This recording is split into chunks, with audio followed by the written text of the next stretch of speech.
அன்பு தமிழ் மக்களே வணக்கம். உலகத்திலேயே மிகப்பெரிய கொடூரன் யார்? ஏப்ரல் 13, 1919 அன்று நடந்த ஜாலியன் வாலாபாக் படுகொலையை நடத்திய ஜெனரல் டயரா? தீவிரவாதம் மூலம் உயிர் பலி வாங்கி வரும் ஹமாஸா? அல்லது தைமூரா? இல்லை செங்கிஸ்கானா? அல்லது ஹிட்லரா? என்னை பொறுத்தவரையில் ஹிட்லர் அல்ல. ஹிட்லர் சொன்னதை அப்படியே நிறைவேற்றியவன் தான் அவன்தான் அடால்ஃப் ஈச்மேன். அவன்தான் உலகத்திலேயே மிகவும் கொடூரமானவன். யூத இனமே இருக்கக்கூடாது என்று ஹிட்லரை போலவே நினைத்து அது நிறைவேற்ற துணிந்தவன். அவனை பற்றி தான் இந்த வீடியோவில் சொல்ல போகிறேன். இது ஒரு நீளமான வீடியோ, உங்களுக்கு போர் அடிக்கலாம். எனவே ஒரு ஃப்ளாஸ்க் நிறைய டீ போட்டு பக்கத்தில் வச்சுக்கிடுங்க. ஏன்னா இடைவேளையெல்லாம் விட முடியாது.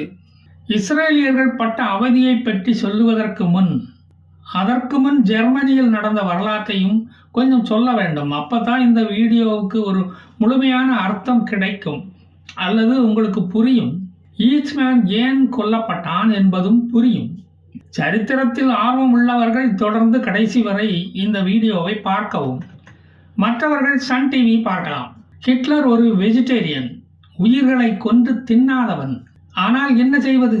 யூத மனிதர்களை கொல்ல அவன் மனம் துடித்தது. ஹிட்லர் ஒரு சிறந்த ஓவியன். அவன் அழகியலை ரசித்தவன், அழகிகளை அல்ல. அவன் பெண்கள் பின்னால் போகும் ஒரு பெண் பித்தனும் அல்ல, பல பெண்களை மணந்தவனும் அல்ல. ஆனால் அவன் உள்ளத்தில் ஒரு பெண்ணை பார்த்ததும் காதல் துளிர்விட்டது. அவனுக்கு ஈவா பிரவுன் என்ற ஒரு அழகிய காதலியும் இருந்தாள். அவளை பொதுக்கூட்டங்களுக்கோ அல்லது பொது இடத்துக்கோ ஹிட்லர் அழைத்து வரமாட்டான். அவனுடைய அரசியலில் அவளும் தலையிட மாட்டாள். அதிலிருந்து விலகியே இருந்தாள். ஹிட்லருக்கு இன்னொரு காதலும் இருந்தது. அது ஜெர்மன் நாட்டின் மேல் உள்ள காதல். ஜெர்மானியன் என்ற கர்வம் அவனுக்கு மற்ற எல்லாற்றையும் விட அதிகமாக இருந்தது. அது பலவற்றை மறக்கவும் அடித்தது. தனது நாட்டில் உள்ள ஜெர்மானியர்கள் படித்தும் வேலையின்றி திரிவதைக் கண்டு மனம் வெதும்பினான். பெரிய பெரிய பதவிகளில் யூதர்கள் இருப்பதை பார்த்து பொறாமை கொண்டான். பெரிய நிலச்சுவான்தார்களாக இருந்தவர்கள் எல்லோரும் யூதர்களாகவே இருப்பதை கண்டான். யூதர்கள் பணக்காரர்களாகவும் இருந்தார்கள். அதை அவனால் சகித்து கொள்ள முடியவில்லை. யூதர்கள் அறிவாளிகள் என்று பெயர் எடுத்ததை அவன் ஒரு காலம் விரும்பியதில்லை. அப்போது இஸ்ரேல் என்ற நாடே தோன்றி இருக்கவில்லை. பெரும்பாலான கம்பெனிகளில் யூதர்களையே தேர்ந்தெடுத்தார்கள். பிரிட்டிஷ்காரன் பிராமணனை தேர்ந்தெடுத்தானல, அதே மாதிரி அவர்கள் கடுமையான உழைப்பாளிகளாக இருப்பதை அவன் விரும்பவில்லை. அந்த இடத்திற்கு ஜெர்மனியர்களை கொண்டு போக வேண்டும் என்று விரும்பினான். ஜெர்மனியில் உள்ள யூதர்கள் எல்லோருமே செல்வந்தர்களாக இருப்பது அவன் மனதை நெருடியது. சாதாரண சிப்பாயாக இருந்த அவன் யூதர்களை அடித்து நொறுக்க வேண்டும் என்று மனதளவில் உள்ளூர ஆசைப்பட்டான். அந்த ஆசை அவனுள் கொஞ்சம் கொஞ்சமாக வளர்ந்தது. அந்த காலத்தில் ஜெர்மன் எந்த ஒரு நாட்டையும் பிடித்து அதை அடிமையாக நடத்தவில்லை. காலனி ஆதிக்கத்தை காட்டவில்லை. மற்ற நாடுகளை பிடித்து அந்த நாட்டின் வளத்தை கொள்ளையடிக்க வேண்டும் என்ற பிரிட்டிஷ் மனப்பான்மை அவனுக்கு இருந்ததில்லை. முதலாம் உலகப் போர் வந்த சமயத்தில் துருக்கி ஒரு பலம் வாய்ந்த நாடாக இருந்தது. ஜெர்மனி அப்போது துருக்கியிற்கு ஒரு ட்ரெயின் விட முயற்சித்தது. அது மட்டும் அன்று நடந்திருந்தால் ஜெர்மனியும் வளர்ந்திருக்கும், ஹிட்லரின் கவனமும் அங்கு சென்றிருக்கும். ஜெர்மனியின் வளர்ச்சியே அவனது லட்சியமாக இருந்தது. ஆனால் பிரிட்டனும் பிரான்சும் அந்த முயற்சிக்கு முட்டுக்கட்டைகள் போட்டு தடுத்தது. அந்த சமயத்தில் ஆஸ்திரிய நாட்டு இளவரசனை அரசியல் எதிரிகள் கொன்றுவிட்டனர். அதனால் முதலாம் உலகப் போர் வெடித்தது உங்களுக்கு தெரிந்திருக்கும். இது ஒரு நீண்ட வரலாறு. முடிந்தவரை நான் அதை சுருக்கி சொல்லுகிறேன். அந்த போரில் துருக்கிய சாம்ராஜ்யம் அழிந்தது. ஜெர்மனியும் அடித்து நொறுக்கப்பட்டது. ஜெர்மன் போரில் வாங்கிய அடியிலிருந்து மீள முடியவில்லை. இன்றைய சிரியா ஜெர்மனியை சீரழித்தது. அதனால் ஜெர்மன் தமிழ்நாடு மாதிரியே பெரும் கடனாளியானது. பெரிய ஒரு தொகையை வட்டியாக கட்ட வேண்டிய நிலைக்கு தள்ளப்பட்டது. இந்த சமயத்தில் தான் ஹிட்லருக்கு கோபம் பொத்துக்கொண்டு வந்தது. யூதர்கள் பெரும் செல்வந்தர்களாக இருந்து கொண்டு கேளிக்கை விடுதிகளில் மகிழ்ந்து கொண்டு இருப்பதை காண சகிக்கவில்லை அவனால். அவர்களுக்கு மட்டும் பணத்துக்கு எந்த தட்டுப்பாடுமே இருக்கவில்லை. பணத்தட்டுப்பாடு என்பதெல்லாம் ஜெர்மானியர்களுக்கு மட்டும்தான் இருந்தது. யூதர்களின் சம்பாத்தியம் விண்ணை தொட்டது. அது ஹிட்லரின் கண்ணை உறுத்தியது. அந்த சமயத்தில் யூதர்களுக்கு தனி நாடு கூட இல்லாமல் இருந்தது. யூதர்களின் சிந்தனை எல்லாம் ஜெருசலம் நகரை சுற்றியே இருந்தது. அதுதான் அவர்களின் தேசம் என்ற நம்பிக்கையே அவர்கள் மனதில் இரத்தத்தில் ஊறிப்போய் இருந்தது. தங்களுக்கும் ஒரு நாடு வேண்டும் என்ற எண்ணம் அவர்களை ஆட்டிப்படைத்தது. அதனால் பெரும் தொகைகளை கொடுத்து ஜெருசலமை சுற்றியுள்ள இடங்களை வாங்கி போட ஆரம்பித்தார்கள். எங்கே போனாலும் யூதர்கள் அடி வாங்கியே சாவார்கள். அது அவர்களுடைய விதி அல்லது அவர்களுடைய ராசி. அவர்களை பார்த்து பொறாமைப்படுபவர்களே அதிகமாக இருந்தார்கள் அக்காலத்தில். அவர்களது புத்திசாலித்தனம், கடும் உழைப்பு, மதுவுக்கு அடிமை ஆகாமல் இருப்பது, கவனிக்கவும், இவையெல்லாம் யாருக்குமே பிடிக்காது. கூட்டு குடும்பமாகவே வாழ்ந்தார்கள். குடும்பத்தினரிடம் பாசமழை பொழிவார்கள். இதெல்லாம் ஜெர்மானியர்களுக்கு அறவே பிடிக்காது. அப்போது வியாபாரம் என்ற பெயரில் பிரிட்டன் பல நாடுகளை பிடித்து அடிமையாக ஆக்கி அங்குள்ள வளங்களை கொள்ளையடித்துக் கொண்டு இருந்தது. இன்றைய சிரியா ஜெர்மனியின் வளங்களை கொள்ளையடித்தது. தேசபக்தனான ஹிட்லருக்கு கோபம் வெடித்தது. அந்த சமயத்தில் எந்த கவலையும் இல்லாமல் சந்தோஷமாக பணம் சம்பாதிப்பதையே குறிக்கோளாக கொண்டு இருந்த யூதர்களை கண்டு அவன் மனம் கொதித்தது. இந்த இடத்தில் வேறு தலைவர்களின் பெயர்கள் உங்களுக்கு ஞாபகத்துக்கு வந்தால் அதற்கு நான் பொறுப்பல்ல. ஜெருசல கனவுகளில் யூதர்கள் மிதந்தார்கள். ஜெருசலத்தை சுற்றியுள்ள நிலப்பகுதியே நம் நாடு என்ற எண்ணம் அவர்கள் மனதில் உறுதியாக வளர்ந்து கொண்டே இருந்தது. சின்ன அளவில் யூதர்கள் தொழில் தொடங்கினாலும் அது ஓஹோ என்று வளர்ந்தது. பெரிய நிறுவனமாக, சிவப்பு பூரமாக மாறியது அது. அந்த கடின உழைப்பு அவர்களை மேலே கொண்டு சென்றது. வட்டி தொழில், பேங்கிங் தொழில், அடமானம் வாங்குவது என்பதுதான் அவர்களது பெரும்பான்மையான தொழிலாக இருந்தது. பல யூதர்கள் பேங்க் முதலாளிகளாக இருந்தனர். பணம் வந்து கொட்டிக்கொண்டே இருந்தது. பணம் கொட்ட ஆரம்பித்ததும் பாலஸ்தீனத்தில் நிலம் வாங்கப்பட்டு கொண்டே இருந்தது. யூதர்கள் எந்த நாட்டில் சம்பாதித்தாலும் அந்த நாட்டில் நிலம் வாங்குவதை விட பாலஸ்தீனத்தில் வாங்குவதையே அதிகம் விரும்பினார்கள். அப்படியே வாங்கி போட்டிருந்தாலும் அதை விட்டுவிட்டு பாலஸ்தீனத்துக்கு சென்று விடுவார்கள். அப்பாவி பாலஸ்தீனர்களிடம் இருந்து அதிக விலை கொடுத்து வாங்கி குவித்தனர். பாலஸ்தீனத்தின் பல பகுதிகள் இப்படித்தான் வாங்கப்பட்டது. இப்போது பாலஸ்தீனர்கள் என்று அழைக்கப்படுபவர்கள் பழைய கேனனைட்ஸ் என்றும் பிலிஸ்டைன்ஸ் என்றும் அழைக்கப்பட்டவர்கள் தான். உண்மையில் பாலஸ்தீனர்களும் யூதர்களும் பங்காளிகள் தான். அது அவர்களுக்கே தெரியும். ஆனால் இருவருடைய மதங்களும் வேறுபட்டதால் மனமும் வேறுபட்டது. இதில் பாலஸ்தீனர்கள் ஹிட்லரை போலவே யூத இனத்தை வெறுப்பது அவர்களது இரத்தத்தில் ஊறி போய்விட்டது. அது இன்றும் தொடர்கிறது. அதனால் வரும் விளைவுகளை நாம் பார்த்து கொண்டுதானே இருக்கிறோம். இப்பவும் இஸ்ரேலிய கம்பெனிகளில் பல பாலஸ்தீனர்கள் வேலை செய்து கொண்டுதான் இருக்கிறார்கள். இஸ்ரேலியர்கள் எவ்வளவுதான் அவர்களுக்கு உதவினாலும் அதை எளிதில் பாலஸ்தீனர்கள் மறந்து விடுவார்கள். பாலஸ்தீனர்கள் இஸ்ரேலியர்களிடமிருந்து அதிக விலைக்கு ஆசைப்பட்டு நிலங்களை விற்று அந்த காலத்திலேயே நிலங்களை இழந்துள்ளனர். அவர்கள் ஏன் இப்படி மாய்ந்து நிலங்களை வாங்குகிறார்கள் என்று அப்போது அவர்கள் கொஞ்சம் கூட சிந்தித்து பார்க்கவில்லை.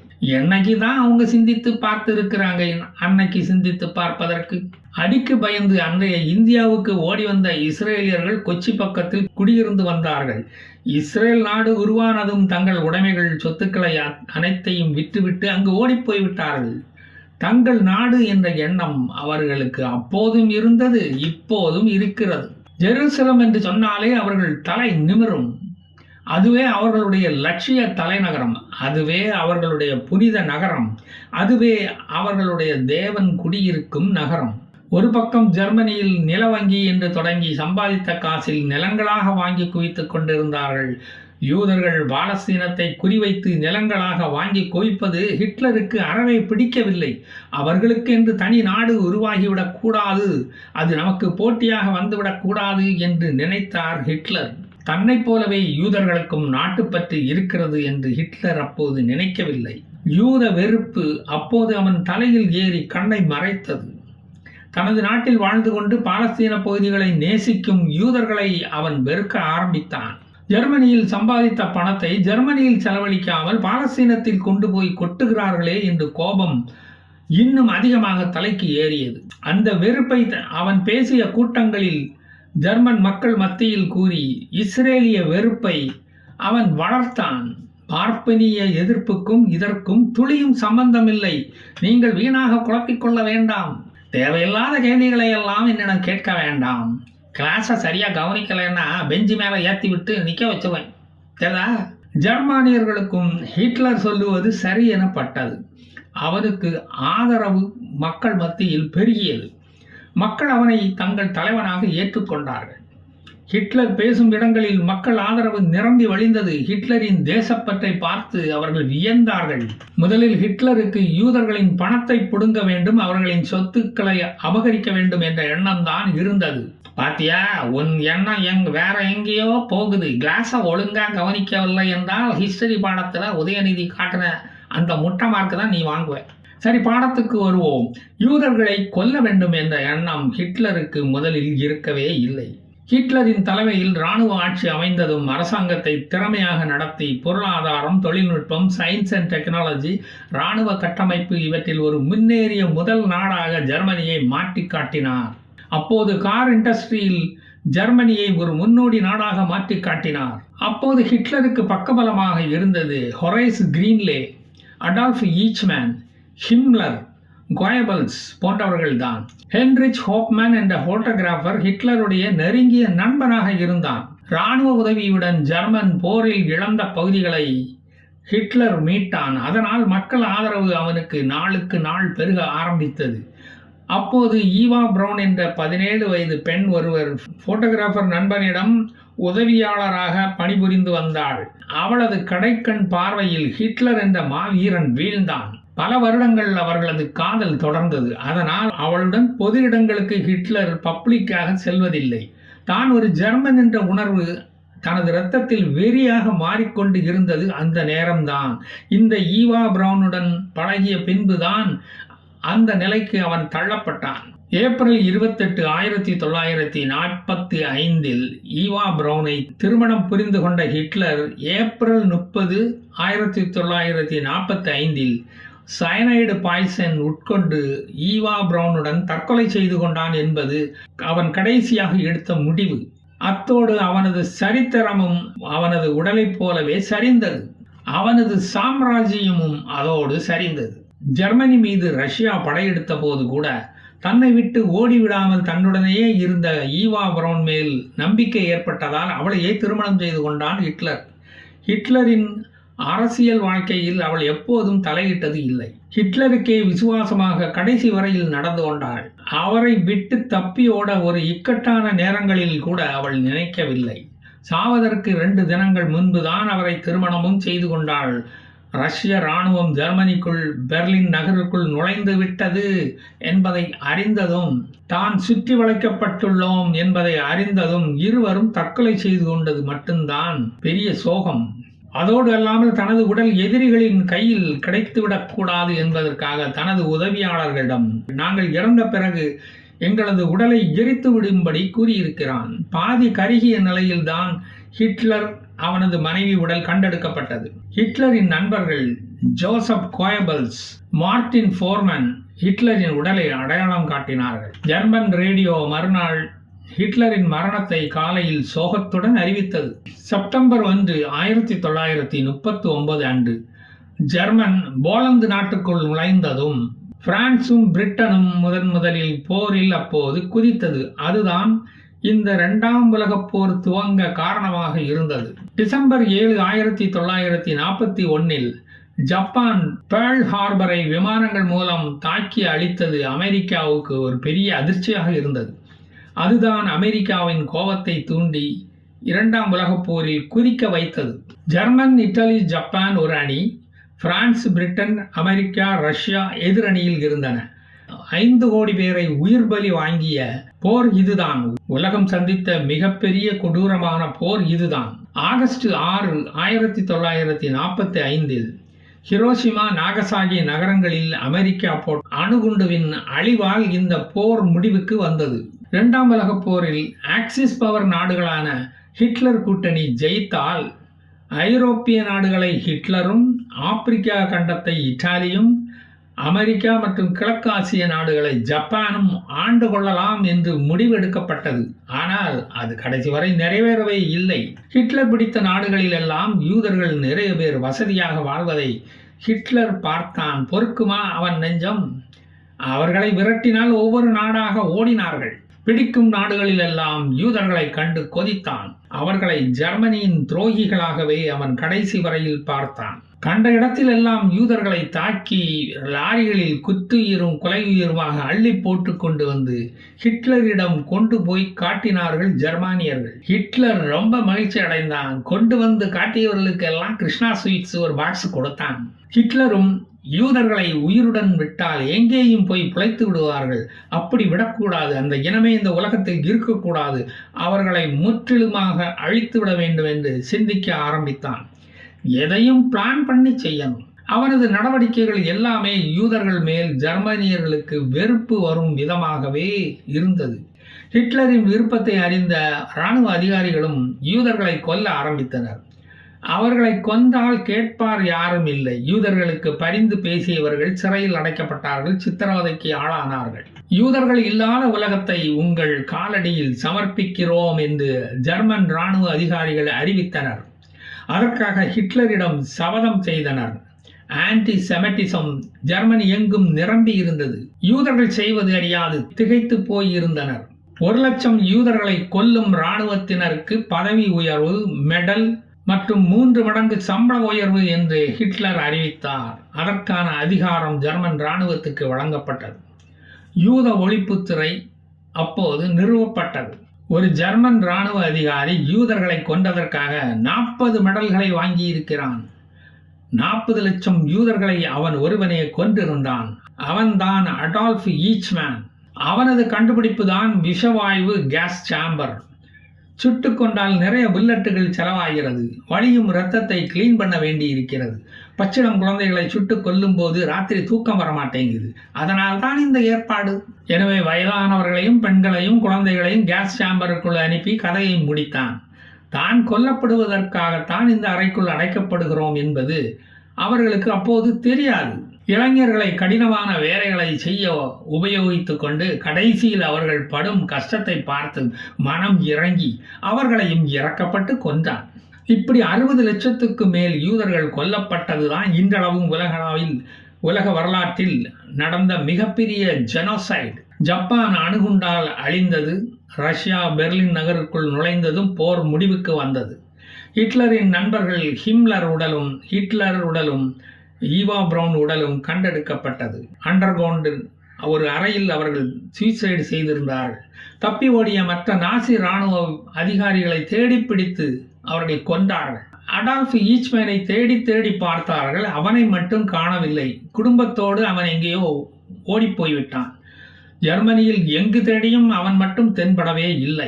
அவனும் அவனது குடும்பமும் ஊரை விட்டு ஓடிப்போயிருந்தது. கடைசியில் யுத்தத்தில் கொல்லப்பட்டு இருக்கலாம் என்று விட்டுவிட்டனர். ஆனால் உயிர் பிழைத்து மிச்சமிருந்த யூதர்கள் அதை நம்பவே இல்லை. ஹிட்லரை விட கொடூரன் ஈச்மேன். அவனை பிரதான குற்றவாளியாக அறிவித்து அனைத்து கூட்டணி நாடுகளும் தேட ஆரம்பித்தார்கள். அவனை கடைசி வரை கண்டுபிடிக்கவே முடியவில்லை. அதனால் சோர்வடைந்து அந்த முயற்சியை அவர்கள் கைவிட்டனர். இந்த நிலையில்தான் பிரிட்டன் 2வது உலக மகா யுத்தத்தின் போது யூதர்களுக்கு அறிவித்த உறுதிமொழிப்படி யுத்தம் முடிந்ததும் அமெரிக்காவுடன் இணைந்து ஐநா சபை மூலம் பாலஸ்தீன நிலப்பகுதியை 2ஆக பிரித்து இஸ்ரேல் என்ற புதிய நாட்டை மே 14, 1948 வருடம் உருவாக்கி அதை உலகுக்கு அறிவித்தார்கள். அப்போதைய அமெரிக்க ஜனாதிபதி ஹாரிஸ் எஸ் ட்ரூமன் அந்த நாட்டை அன்றே அங்கீகரித்தார். இஸ்ரேல் என்ற நாடு உருவானதை அறிந்த நாலா பக்கமும் சிதறி ஓடியிருந்த யூதர்கள் இஸ்ரேலை நோக்கி மகிழ்ச்சியுடன் படையெடுத்தனர். அவர்களின் நீண்டகால கனவு இப்போது நிறைவேறிவிட்டது. ஆனால் இஸ்ரேல் என்ற நாடு உருவானதை பாலஸ்தீனர்கள் விரும்பவே இல்லை. இஸ்ரேல் நாடு உருவானதும் மொசாத் என்ற உளவுத்துறை உருவாக்கப்பட்டது. அவர்கள் முதல் வேலையாக அடால்ஃப் ஈச்மேனை தேட ஆரம்பித்தார்கள். ஹிட்லரும் தப்பி இருப்பான் என்றுதான் அவர்கள் நம்பினார்கள். ஏனென்றால் ஹிட்லர் உருவ ஒற்றுமை உள்ள பலரை தனது அலுவலகத்தில் வேலைக்கு வைத்திருந்தான். எதிரிகளை குழப்ப ஹிட்லர் மீசையுடன் 40 பேர் அவனது அலுவலகத்தில் வேலை பார்த்து வந்தனர். யார் உண்மையான ஹிட்லர் என்று இராணுவத்தினரே குழம்பி போயினர். அதனால் இறந்தது உண்மையான ஹிட்லராக இருக்க முடியாது என்று இஸ்ரேலியர்கள் நம்பினார்கள். அந்த நேரத்தில் ஜெர்மனியை விட்டு தப்பியிருந்த ஈச்மேன் தனது மனைவி மக்களுடன் இத்தாலியில் உள்ள அகதிகள் முகாமில் அகதிகள் உணவு சாப்பிட்டு உயிர் வாழ்ந்து கொண்டு வந்தான். நடக்கும் விஷயங்களை தினசரி பேப்பர் படித்து தெரிந்து கொள்வான். அகதிகளுக்கு கொடுக்கும் உணவை சாப்பிட்டு தான் உயிர் பிழைத்து வந்தான் அந்த கோடீஸ்வரன். அவரது மனைவிக்கு மட்டுமே தெரியும் அவன்தான் ஈச்மேன் என்பது. வேறு பெயரில் அகதியாக ரெஜிஸ்டர் செய்திருந்தான். அங்கிருந்து கூலி வேலை செய்து சம்பாதித்து பிழைத்து வந்தான். தாடி அவனது அடையாளங்களை மறைத்திருந்தது. மொசாத் என்ற உளவு அமைப்பு அமைக்கப்பட்டதை அறிந்ததும் அவன் உஷாரானான். இஸ்ரேலிய மூளையை பற்றி அவனுக்கு நல்லாவே தெரியும். எப்படியும் அவனை கண்டுபிடித்து விடுவார்கள் என்பது அவனுக்கு புரிந்தது. இனிமேல் ஐரோப்பாவில் எந்த நாட்டில் போய் இருந்தாலும் யூதர்கள் தன்னை கண்டுபிடித்து விடுவார்கள் என்பதை உணர்ந்தான். கொலைவரி ஆட்டம் போட்ட அடால்ஃப் ஈச்மேனுக்கு முதன்முறையாக கிளி பிடித்து கொண்டது. ஹிட்லர் போரில் தோல்வி அடைவார் என்று அவன் கனவிலும் நினைத்து பார்த்ததில்லை. ஐரோப்பாவே தனது பிடியில் இருக்கும் என்று நம்பியவனுக்கு ஹிட்லரின் மரணம் ஒரு பேரிடியானது. தனது இருப்பிடத்தை மாற்ற முடிவு செய்தான். அந்த சமயத்தில் ஜெனீவாவில் நடந்த ஐநா நாடுகள் சபையில் அடையாள அட்டை இல்லாத அகதிகளுக்கு அவர்களது நாட்டின் அடையாள அட்டைகளை கொடுத்து அந்தந்த நாடுகளுக்கே அனுப்பிவிடலாம் என்று முடிவு செய்யப்பட்டது. அது அவனுக்கு மிகவும் நல்லதாக போய்விட்டது. ஜப்பானுக்கு போய்விடலாம் என்று முதலில் முடிவு செய்தவனுக்கு நேதாஜி சுபாஷ் சந்திர போஸுக்கு நிகழ்ந்த துயரத்தை பார்த்து அந்த ஐடியாவை கைவிட்டு விட்டார். ஹிட்லரின் நண்பர் முசோலினியும் அவனது காதலியும் தெரு கம்பத்தில் தூக்கில் தொங்கவிடப்பட்டது, தலைகீழாக கெட்டி தொங்கவிடப்பட்டது. மக்கள் அவன் மேல் கல்லால் அடித்தது. இவற்றை பத்திரிகைகளில் படித்து ரொம்பவே கலவரப்பட்டு போனான். மிகுந்த யோசனைக்கு பிறகு அவனது மனதில் உதித்த நாடு அர்ஜென்டினா என்ற நாடுதான். லாட்டின் கிறிஸ்துவ கத்தோலிக்கர்களுக்கும் ஐரோப்பிய நாடுகளுக்கும் எப்பவுமே விரோதம் இருந்து வந்தது அந்நாளில். அதனால் தன்னை அர்ஜென்டினா நாட்டுக்காரன் என்று சொன்னால் உடனே அங்கு அனுப்பி விடுவார்கள் என்று அவன் நினைத்தான். அந்த சமயத்தில் பிரிட்டன், அமெரிக்கா போன்ற நாடுகள் அர்ஜென்டினாவுடன் நட்பாக இல்லை.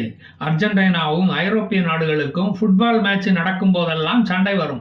பிரிட்டனுக்கு எவரெல்லாம் எதிரிகளோ அவர்கள் எல்லாம் அர்ஜென்டினாவுக்கு நண்பர்கள். அதனால் அவர்களுக்கு ஹிட்லரை ரொம்ப நல்லாவே பிடிக்கும். எனவே அர்ஜென்டினாவை அவன் தேர்ந்தெடுத்தான். இத்தாலியில் உள்ள குடியுரிமை அலுவலகத்தில் அடையாள அட்டைக்கு விண்ணப்பித்தான். ரஷ்ய படைகள் தங்கள் வீட்டை தீயிட்டு கொளுத்தி விட்டதாகவும் ஜெர்மனியில் இருந்த தங்கள் சொத்துக்களை சூறையாடி விட்டதாகவும் அங்கு மறுபடியும் போக விருப்பமில்லை என்றும் என் தாய் நாடான அர்ஜென்டினாவுக்கே நான் செல்ல விரும்புவதாகவும் மனு எழுதி கொடுத்தான். அழுது புலம்பி அவன் சொன்னதை அதிகாரிகளை நம்ப வைத்தான். இத்தாலி அப்போது சர்வ நாசத்தில் இருந்தது. முசோலினியின் சர்வாதிகார ஆட்சியில் நாசமாகி இருந்தது. அகதிகளில் படித்தவர்களில் எல்லாம் அமெரிக்காவுக்கு ஓடி போய்விட்டனர். ஆனால் படிக்காத ஏழைகளை இத்தாலியால் சமாளிக்க முடியவில்லை. அவர்களுக்கு உணவு, உடை, மருத்துவம் இவற்றை கொடுக்க முடியாமல் திணறியது. எப்படியாவது இவர்களை இங்கிருந்து துரத்திவிட வேண்டும் என்று நினைத்தது இத்தாலி. ஈச்மனை அழைத்து அவனது பெயரை கேட்டதும் அவன் ரெக்கார்டோ கிளமெண்ட் என்ற லத்தீன் பெயரை சொன்னான்.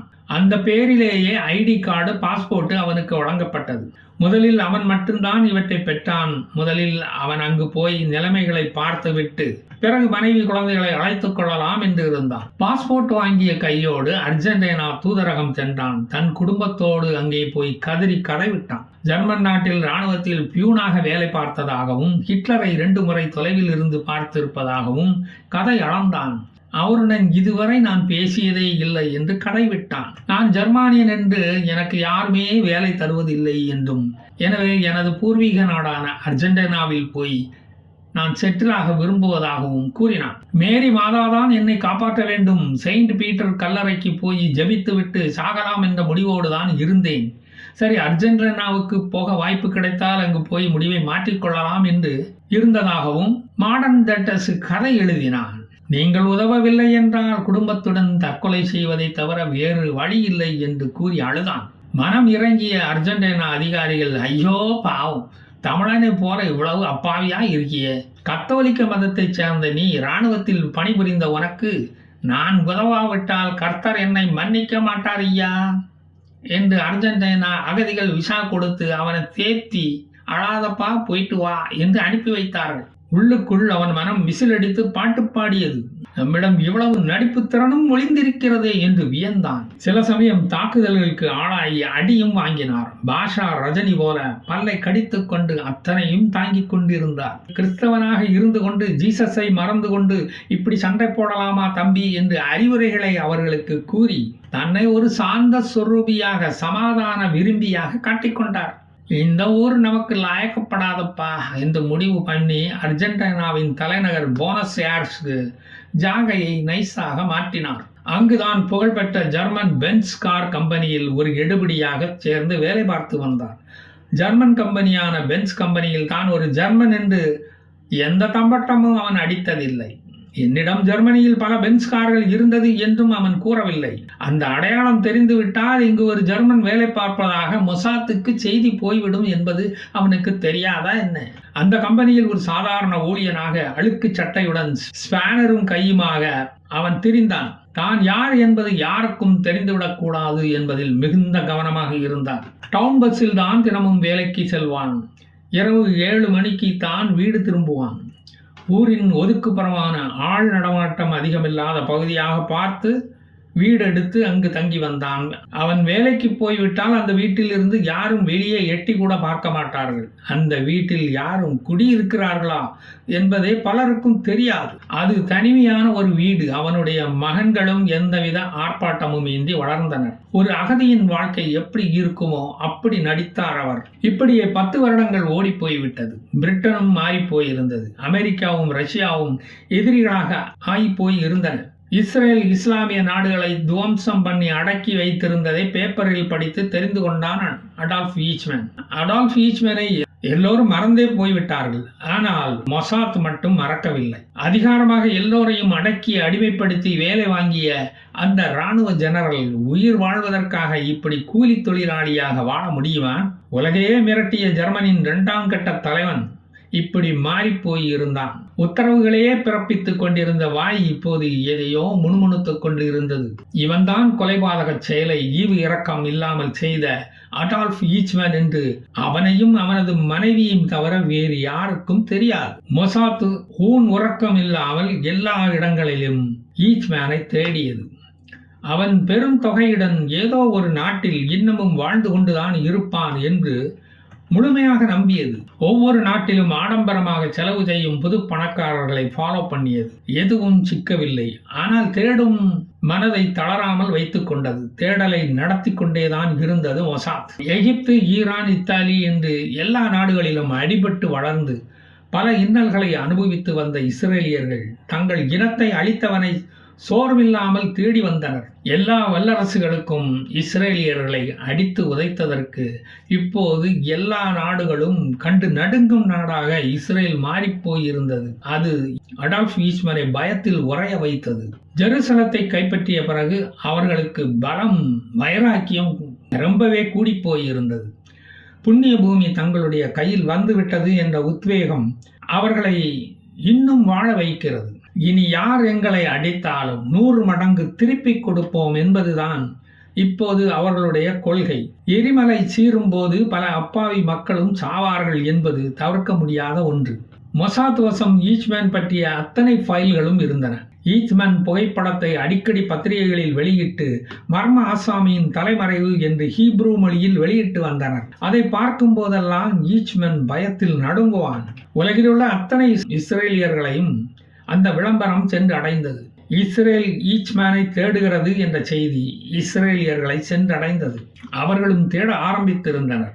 அந்த விளம்பரத்தை பார்த்த ஈச்மேன் கண்ணாடி முன்பு போய் நின்று கொண்டு தன்னுடைய உருவத்துக்கும் பேப்பரில் வந்த போட்டோவையும் ஒப்பிட்டு பார்த்தார். தாடி மீசையுடன் தன்னை அடையாளம் கண்டுபிடிக்க முடியாது என்று திருப்திப்பட்டு கொண்டார். ரிகார்டோ கிளமெண்ட் என்ற பெயரில் ஐடி கார்டு, பாஸ்போர்ட் இருப்பதால் தன்னை யாரும் எதுவும் செய்துவிட முடியாது, கண்டுபிடித்து விட முடியாது என்று நினைத்தான். 10 வருடமாக யாருக்கும் எந்த சந்தேகமும் வரவில்லை. இனிமேலா வரப்போகிறது? பிள்ளைக்குட்டிகளுடன் வாழும் ஏழை தொழிலாளி என்ற பிம்பம்தான் அவனை இதுவரை காப்பாற்றி வந்தது. இந்த சமயத்தில் தான் ஆண்டவன் விளையாட ஆரம்பித்தான். அவனுடைய மூத்த மகன் நிக்கோலாஸ் 16 வயதை எட்டியிருந்தான். அவனுக்கும் செக்ஸ் ஹார்மோன் சுரக்கும் இல்லையா? எல்லோருக்கும் வரும் காதல் அவனுக்கும் ஒரு பெண் மேல் வந்தது. அவளின் பெயர் சில்வியா. அவளுக்கு பின்னால் பைத்தியம் போல சுற்ற ஆரம்பித்தான். அவள் இல்லாத உலகம் தனக்கு வேண்டாம் என்று கருதினான். சில்வியா ஒரு பேரழகி. தமிழ் டைரக்டர்கள் பார்த்து இருந்தால் படத்தில் நடிக்க கூட்டிக் கொண்டு வந்திருப்பார்கள். நிக்கோலாஸின் இதயம் அவளிடம் இருந்தது. சில்வியா என்ற அழகிக்குள் ஒரு விஷநாகம் இருப்பது அப்போது அவனுக்கு தெரியவில்லை. சில்வியா ஒரு யூத பெண் என்பது நிக்கோலாஸுக்கு அப்போது தெரியாது. வினை வேலாயுதம் பிள்ளை வீட்டை தட்டியது. ஒரு நாள் சில்வியா தன் தந்தையிடம் தன்னை ஒருவன் விடாமல் காதலிப்பதாகவும் தன்னை பின்தொடர்ந்து வந்து திருமணம் செய்து கொள்ளும்படி வற்புறுத்துவதாகவும் சொன்னாள். அவனை திருமணம் செய்து கொள்ள சம்மதம் தெரிவிப்பீர்களா என்று கேட்டாள். சில்வியாவும் தான் யூத இனத்தை சார்ந்தவள் என்று யாரிடமும் இதுவரை சொன்னதில்லை. யூதர்கள் இல்லாத நாடே இல்லை என்பதால் அவளும் அங்கு வாழ்ந்து வந்தாள். ஆயிரக்கணக்கான நாசி படைகளை சார்ந்தவர்கள் பல நாடுகளில் தஞ்சம் அடைந்து இருந்தனர். அதில் ஹிட்லரும் இருக்கலாம் என்று அவர்களும் நம்பினார்கள். அது அவர்களை உறங்க விடாமல் செய்தது. அர்ஜென்டினாவும் அதற்கு விதி விலக்கல்ல. தன்னுடைய மகளை ஒருவன் ஃபாலோ பண்ணி கொண்டு தொந்தரவு செய்கிறான் என்று அறிந்ததுமே எந்த தந்தைக்கும் வரும் ஒரு இன உணர்வு அவருக்கும் வந்தது. அவன் எந்த ஜாதிக்காரன் என்று அறிய முற்பட்டார். அவனை ஒரு நாள் சந்திக்க ஏற்பாடு செய்யும்படி சொன்னார். அவனை சந்தித்த போது அவனது பூர்வீகம் ஜெர்மன் என்பதை அறிந்தார். எனது பெண்ணை ஒரு யூதனுக்குத்தான் கல்யாணம் பண்ணி கொடுப்பேன், ஒரு ஜெர்மானியனுக்கு நான் கொடுக்க மாட்டேன் என்று கூறிவிட்டார். நீ வேறு அர்ஜென்டினா நாட்டு பெண்ணை பார்த்து கல்யாணம் பண்ணிக்கோப்பா அப்படின்னு அறிவுரையும் சொல்லிக்கொண்டு வந்து விட்டார். அவன் சில்வியாவின் கையை பிடித்து கொண்டு கதறினான். அவள் மறுத்ததும், என் தந்தை அன்று எல்லா இஸ்ரேலியர்களையும் கொன்று குவித்திருந்தால் நீ பிறந்தே இருக்க மாட்டாய். நானும் உன்னை பார்த்து ஆசைப்பட்டு இருக்க மாட்டேன். இப்போது என் கண்முன் வந்து நின்று விட்டாய். என்னால் உன்னை அடைவதை தவிர எனக்கு வேறு வழி இல்லை என்று உளறிவிட்டான். நிக்கோலாஸ் உளறியதை தன் தந்தையிடம் சில்வியா போய் கூறிவிட்டாள். அவருக்கு பொறி தட்டிவிட்டது. அவளது தந்தை பிரிட்ஸ் பாயர் இஸ்ரேல் ஃபாரின் மினிஸ்ட்ரியிடம் ஈச்மேன் சாகவில்லை, அர்ஜென்டினாவில் தான் இருக்கிறான், அதுவும் என் வீட்டுக்கு பக்கத்துல தான்ப்பா இருக்கிறான் என்று நான் அவனை கண்காணித்து வருகிறேன், நீங்கள் உடனே புறப்பட்டு வரவும் பிடித்து விடலாம் என்று போனில் ஹீப்ரு மொழியில் சொல்லிவிட்டார். இந்த செய்தி போதாதா? மொசாத் டைரக்டர் ஐசர் ஹேரலுக்கு தகவல்கள் பல இடங்களுக்கும் ரகசியமாக பறந்தது. அப்போதைய பிரதமர் டேவிட் பென் கொரியன் அவனை உயிருடன் பிடித்து கொண்டு வர வேண்டும் என்று உத்தரவிட்டார். இஸ்ரேல் சட்டப்படி விசாரணை நடத்திதான் அவனை கொல்ல வேண்டும் என்று விரும்பினார். அவனை அங்கேயே சுட்டு தள்ளிவிட்டு உடலை வீசிவிட்டு வருவதுதான் எளிது. ஆனால் அர்ஜென்டினாவுக்கு தெரியாமல் அவனை அங்கிருந்து விமானத்தில் அழைத்து கொண்டு வருவது நடக்கிற விஷயமா? பாஸ்போர்ட் வேண்டும், விசா வேண்டும், இப்படி பல சிக்கல்கள். மொசாத் திட்டமிட்டது அவனை கடத்தி கொண்டு வர முடியாத பட்சத்தில் சுட்டு கொண்டு விடலாம் என்று நினைத்தது. ஈச்மேன் முன்பே நாசி என்ற தனது அடையாளங்களை அழித்திருந்தான். நாசி படையில் இருந்தவர்கள் வலது அக்குளுக்குள் SS என்று பச்சை குத்தி இருப்பார்கள். அதை பிளாஸ்டிக் அறுவை சிகிச்சை மூலம் அவன் அழித்து விட்டிருந்தான். ஈச்மேனே தான் ஈச்மேன் என்று ஒத்துக்கொண்டால்தான் உண்டு. ரபி எய்டன், பீட்டர் மல்கின், ஜிவி அட்ரானி, மோசே டாலர் இவர்கள் 4 பேரும் ஈச்மேனை பிடித்து கொண்டு வருவதற்காக மொசாத்தால் நியமிக்கப்பட்டனர். இவர்கள் தனித்தனியே பல நாடுகளில் இருந்து அர்ஜென்டினாவுக்கு புறப்பட்டு சென்றனர். ஒரே விமானத்தில் செல்லவில்லை. முதலில் அவன்தான் ஈச்மேனா என்று உறுதி செய்ய வேண்டும். அதற்கு சில நாள்கள் பிடிக்கும். பிறகு எப்படி மடக்குவது என்று திட்டமிட வேண்டும்.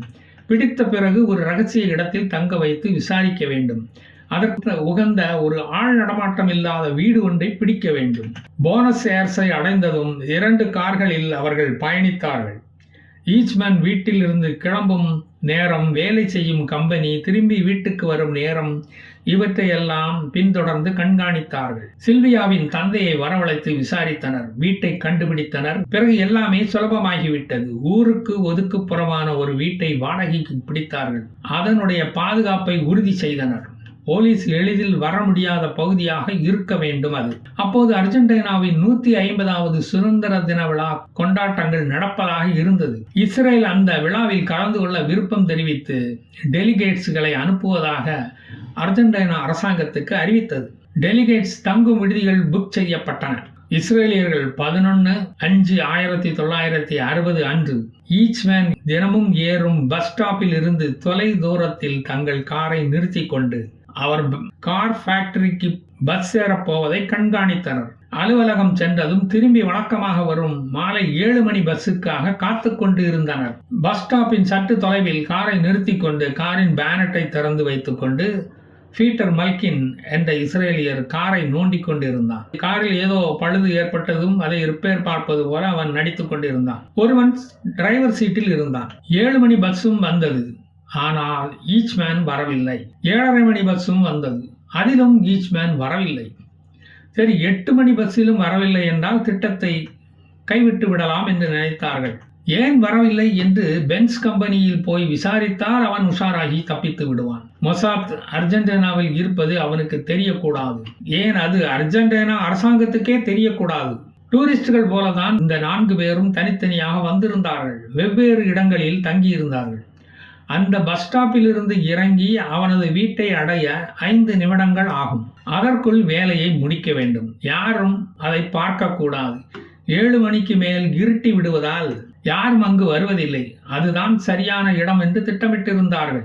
8 மணி பஸ்ஸிலும் வரவில்லை என்றால் கதை கந்தலாகிவிடும்.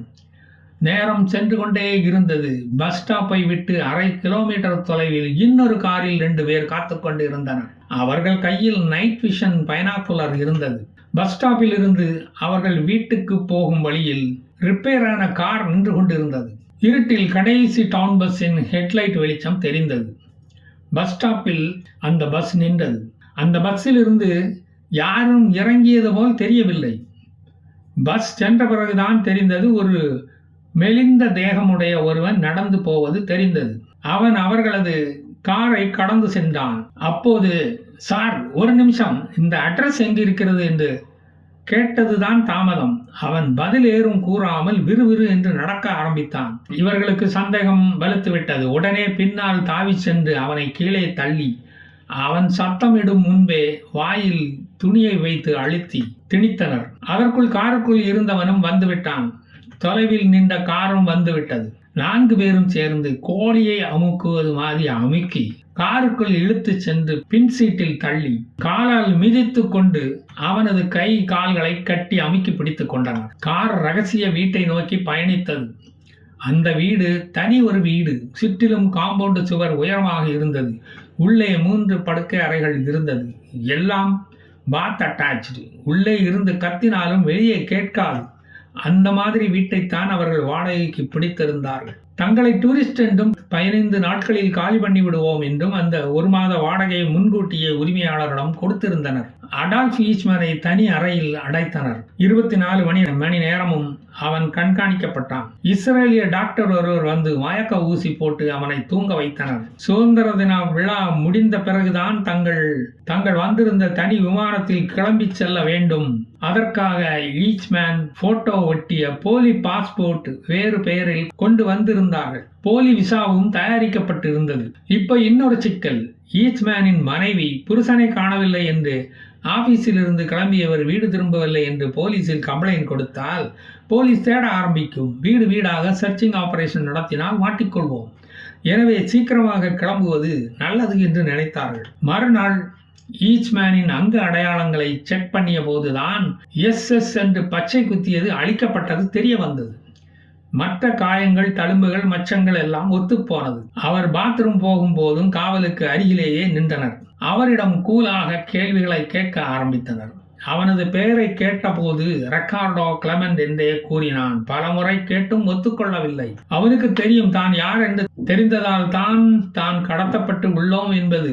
நீதானே அடால்ஃப் ஈச்மேன் என்று முகத்தில் அடித்தால் போல் கூறியதும் அவன் 1 நிமிஷம் அரண்டே போய்விட்டான். நீ உண்மையை ஒத்துக்கொள்ளவில்லை என்றால் உன் மனைவியும் 3 மகன்களையும் வரவழைத்து வந்து உன் கண் முன்னாலேயே கொன்று விடுவோம் என்று கூறியதும் அவன் தான் அடால்ஃப் ஈச்மேன் என்பதை ஒத்துக்கொண்டான். அதை டாக்குமெண்டாக எழுதி அவர்கள் கையொப்பம் வாங்கி கொண்டனர். உன்னை விசாரணைக்காக இஸ்ரேல் அழைத்து செல்கிறோம். எங்களோடு ஒத்துழைத்தால் உனக்கு விடுதலை கிடைக்க வாய்ப்பு உள்ளது. இல்லை என்றால் உனது பிணத்தை இங்கேயே விட்டுவிட்டு சென்று விடுவோம் என்று கூறிவிட்டனர். அவன் பதில் ஏதும் பேசவில்லை. 2 நாட்கள் வீட்டுக்காவலிலேயே இருந்தான். அவனை ஏர்போர்ட்டுக்கு கொண்டு போகும் நாளும் வந்தது. அன்று அவனுக்கு தாராளமாக மது கொடுக்கப்பட்டது. அதில் மயக்க மருந்தும் கலந்திருந்தது. 2 பேர் கைத்தாங்கலாக ஏர்போர்ட்டுக்கு காரில் அழைத்து சென்றனர். பாஸ்போர்ட் செக்கிங் ஆபீசர் ஏன் அவருக்கு உடம்பு சரியில்லையா என்று கேட்டனர். ஆமாங்க, அவர் பெரிய குடியாரன். உங்க நாட்டு மதுவை ஓவரா குடித்து விட்டார். பயங்கரமா போதை ஏறிவிட்டது. ஒரே வாந்தி மயக்கம். உடனே அவரை அழைத்து செல்ல வேண்டும். அவரது மனைவிக்கு உடம்பு சரியில்லை, சீரியஸாக இருக்கிறார் என்று போலீசிடம் கூறி அவரை விமானத்தில் ஏற்றி கொண்டு வந்து விட்டனர். டெல் அவிவ் ஏர்போர்ட்டில் இறங்கியதும் இஸ்ரேல் பிரதமருக்கு போன்கள் பறந்தது. Eichmann is in our custody என்று சொன்னதும் ஈச்மேன் ரகசிய சிறைக்கு கொண்டு செல்லப்பட்டான். 6 மாதங்கள் விசாரணை நடந்தது. விசாரணையின் போதுதான் தான் செய்த குற்றங்களை அவன் ஒத்துக்கொள்ளவே இல்லை. ஆயிரக்கணக்கான சாட்சிகள் விசாரிக்கப்பட்டனர். கடைசியில் அவருக்கு தூக்கு தண்டனை வழங்கியது இஸ்ரேல் கோர்ட். அப்போது எல்லா பத்திரிகைகளிலும் அடால்ஃப் ஈச்மேன் பற்றிய செய்திகளை தலைப்புச் செய்திகளாக வந்து கொண்டிருந்தது. இப்படித்தான் அந்த கொடூரன் கொல்லப்பட்டான். அவன் கடைசியாக கூறிய வார்த்தை என்ன தெரியுமா? நான் செல்லும் இடத்துக்கு நீங்களும் வருவீர்கள், நான் காத்து கொண்டு இருப்பேன் அங்கு என்பதுதான். இதுதான் ஈச்மேனின் வரலாறு. என்ன நண்பர்களே, இந்த வீடியோ பற்றிய கமெண்ட்களை அவசியம் தெரிவியுங்கள். மேலும் ஒரு நல்ல வீடியோவோடு நான் உங்களை சந்திக்கிறேன். ஜெய் ஹிந்த்.